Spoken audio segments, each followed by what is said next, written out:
The only thing that is standing between you and your goals are your fears. Be honest with yourself. How much are you holding yourself back because you're scared to do something right now? Take, for example, you want to actually apply for a new job because you're not happy with your current one, but you're scared to do so because A, you're scared of the judgment. You're scared that the meeting won't go well, that you won't be accepted, that you'll embarrass yourself. B, you're scared of being told that you're not good enough. You're scared of trying and failing, you know? This is basically what every human being has experienced or is experiencing right now. And the problem with this is we don't really realize how much this actually diminishes our potential, how much this is agonizing us, how much it is holding us back from achieving the goals that we so badly want to achieve. Why are we so scared? Why are we not just doing things that we know we have to do in order to reach our goals? Say, for example, you're seeing someone on the train and this person is super attractive and you really want to talk to that person, but you don't take the chance. And then you maybe spend days thinking about that person, but maybe you even spend weeks of thinking about that person, and maybe you just let your soulmate go, you know?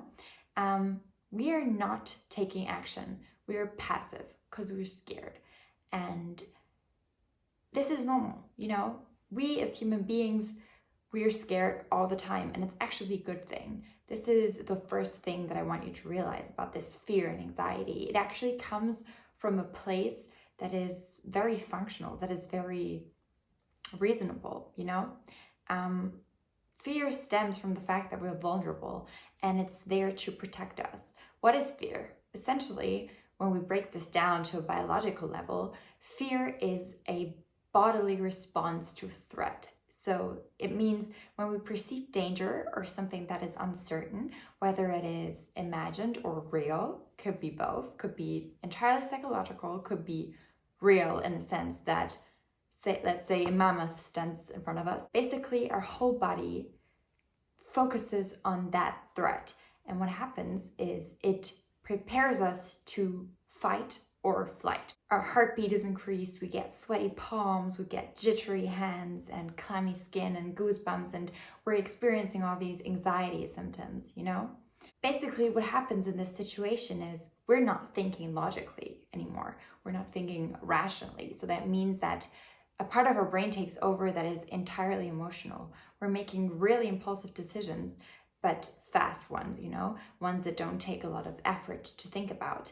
And here comes the problem, okay? So this was very, very useful. Back in the Stone Age, you know, that was useful. But this is not useful in our today's society. Sometimes it is. Sometimes we're still confronted with real threats, and then it is super important to have this cortisol release and this adrenaline, which makes us also stronger in that situation. I don't know if you've heard about it before, but people have actually lifted cars in situations of danger just because they were so pumped with adrenaline. I mean, sometimes it's good, you know, but most of the times, in most situations today where we experience anxiety, it is entirely unuseful. The reaction that we elicit is out of proportion in relation to the threat that we experience. Say you're stressed at work and you get an anxiety attack. You get sweaty palms, your body is ready to just flee the scene. That is too much. That is too much of a reaction for the situation. And all that it does is causes you suffering. And this is essentially what happens with anxiety. We have this fear response that I talked to you about, but it's not just cued to a certain situation. No, it persists much longer than the situation that really triggered this, and it generalizes over context. So essentially what people with really bad anxiety develop is a fear of fear. So they're fearing every situation that they could possibly get into, that they could get scared in, you know? And this is when this like progresses and gets chronic, we see this in some individuals who just really, they try to like at all costs prevent to be faced with their fears. So they are constantly being in this defensive mode. avoiding every situation that could potentially like stress them out, you know? And the consequences are exactly what I talked to you about in the beginning. This paralyzes our action. We're not taking action. We're not doing things because we're so scared of the consequences. We're scared of the process. We're scared of the outcome. We're scared of how people are going to judge us for it. And it's all connected to these bodily symptoms that make it even worse. We're basically, what I see is happening in society right now is that we're all learning this defense mechanism. So we're constantly avoiding situations that make us scared. And the problem with this is the more you avoid what you're scared of, the more scared you get, you know? The bigger that thing grows. And I don't know if you experience this yourself, but sometimes what happened to me is that I would have a situation that I was scared of, and in my mind, I would visualize how bad it could turn out. I would make up worst case scenarios that were extremely unlikely to happen. But my mind kind of played this trick on me where it made me think that the thing was so much worse than it actually was, than it actually would be if I faced it. And so it made me even more afraid. This becomes a habit. We form this pattern of avoiding our fears. And when you continuously do this, this just reinforces this anxiety response, which is basically a fear response that is, as I said, generalized and prolonged. So you're basically constantly in a fight or flight mode, which is not just a shitty experience, let's be honest. It's like, we don't want those anxiety attacks. We don't want sweaty palms. We don't want goosebumps all the time. We don't want to feel so aroused and so stressed, even in situations that are supposed to be fun, you know? Let's say you have social anxiety. In social situations, you actually just want to have fun, hang out with your friends, and then these feelings come creeping up and you're unable to have normal conversation because you're so scared. And this is just what's happening. The more scared you are, the less likely you are to face it. And you might ask yourself now, okay, how do we break out of this vicious cycle? You know, I'm scared, I'm avoiding what I'm scared of, I'm becoming even more afraid. So what do I do? First of all, I want you to decompose your fear. Ask yourself, what is it exactly that I'm scared of? And this is uncomfortable, so uncomfortable, because we don't like thinking about the very thing that scares us the most. Of course we don't. It's like looking into the abyss. It's like facing the monster that we're so hardly trying to avoid, you know? But I really want you to look at it, not just look at the tip of the iceberg, but look at what's underneath. Look what's underneath your fear of certain things, you know? For example, let's say you're scared of social situations, you know? You just always say to yourself, yeah, I just have social anxiety. I'm just not so much of a people person. I like to keep to myself. Okay, what exactly are you scared of? Usually what people with social anxiety are scared of is they're scared of the judgment that can occur in social situations. They're scared of making a fool of themselves. They're scared of saying something stupid. They're scared of, you know, something embarrassing happening to them. So I really want you to dig deep and to find out what exactly it is that you're scared of. Really expose the root cause underneath it all. Identify where your fear could come from, and then also ask yourself, what's the worst thing that my mind tells me that could happen, you know? Really dig deep. What is the worst case scenario? And be realistic here, because sometimes we blow this out of proportion, and then when we actually look at the worst case scenario, for example, in the social situation, what is the worst thing that could happen, you know? Your body reacts in a way where it acts as if you could die, you know? It is the exact same response that is triggered when you're faced with some really life-threatening thing, you know? But actually, you have to remind yourself in that situation, what could actually be the worst case? This is a psychological stressor. I'm not threatened here. Like, my life is not threatened. Yeah, my social reputation might be. Yeah, if I spill whatever beverage on my shirt might be threatened, but it's not my life that is threatened. So really decompose the fear. What is it exactly that you're scared of? And then really make up a realistic worst case scenario. What is realistically the worst thing that could happen? And then really, look at that thing and ask yourself, is it really that bad? This is the first step. The second step, that is, I think, the most important step, and this is the step that is also used in therapy the most, is exposure. The only way to overcome your fears is to face them. And this is what many people with anxiety disorders don't like to hear, because we don't want to go there. We don't want to go into the elevator if we're scared of taking the elevator. We don't want to hold a spider if spiders are the thing that disgusts us the most. But unfortunately, we are wired in a way where behavior is the one thing that we can change. And it's the one thing over which we get access to our emotions and our beliefs. And by changing your behavior, you're able to change your emotions and your beliefs. And this is what you have to do. And here it is important to say that you have to do this gradually. So I'm not asking you, if you have social anxiety, to go and do stand-up comedy. That is too much of a step, We really have to start gradually and then continuously, heighten the difficulty levels sort of on your exposure therapy path that you create for yourself. This is something you can perfectly do for yourself, because once you've decomposed your fears, you know exactly where you have to go. You know exactly what you have to do and which fears you have to face, which situations you have to get yourself into.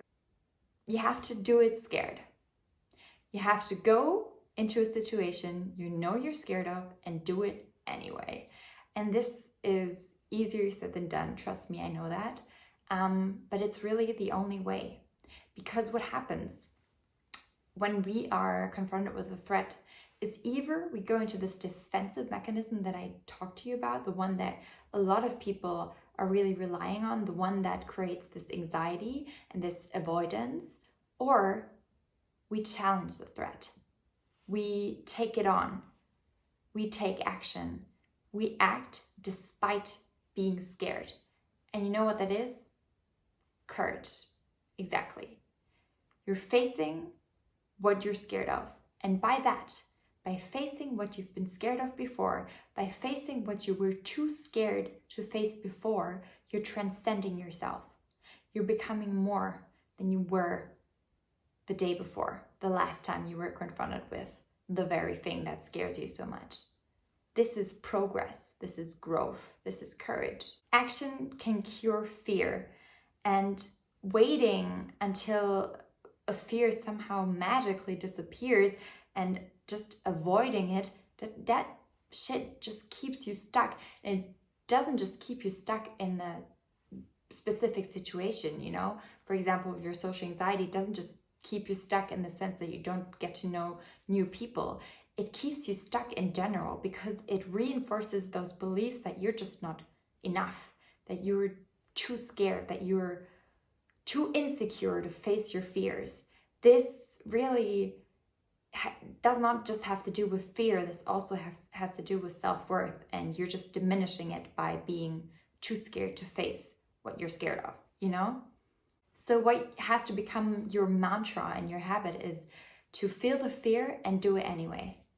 And you're going to have to say this to yourself a lot of times, especially if you've learned this avoidance mechanism. But I really want you to keep this in mind. Take this from this video. Feel the fear, do it anyway. Feel the fear, do it anyway. Do it scared. That way, you're going to start building a faith in yourself, a belief that you can act courageously, that you can be a courageous person. And it also enforces your beliefs in your ability to handle challenges, even if the outcome is uncertain. Basically, when you start believing in yourself, when you start proving to yourself by taking on these challenges and exposing yourself incrementally with your fears, your focus will shift from these what if and worst case scenarios to maybe, just maybe, this could be successful. Maybe I could come out of this situation a stronger person. Because a lot of the times what we're scared of is when we're trying something When we're facing our fear, let's say going into a social scenario and giving a speech, and then we're getting an anxiety attack, and that will throw us back like 1,000 miles. The reality is this doesn't throw you back. What's throwing you back, what's actually holding you back, is not giving the speech in the first place. This is what many people get wrong. Every courageous action is progress, is a step into the right direction, even if it goes wrong. Even if the worst case scenario is going to take place, just experiencing that and just seeing this manifested, not just having this terrible vision in your mind, but actually having it take place, is already a step into the right direction. Okay, this is what I want you to remember. And lastly, I want to give you a more positive look on fear, because what my experience has been is that fear is often not just something that we need to get rid of and something that is super annoying. Fear can be a sign. Fear can be a sign for what is actually important to you and what you actually want. The things that you're very scared of sometimes are the very things that you place the most value in. Sometimes, in order to find the things that you're truly looking for, whatever it might be, success, freedom, confidence, a good relationship, whatever it might be, sometimes it's like the very places you're scared of most that you have to go into to reach those things.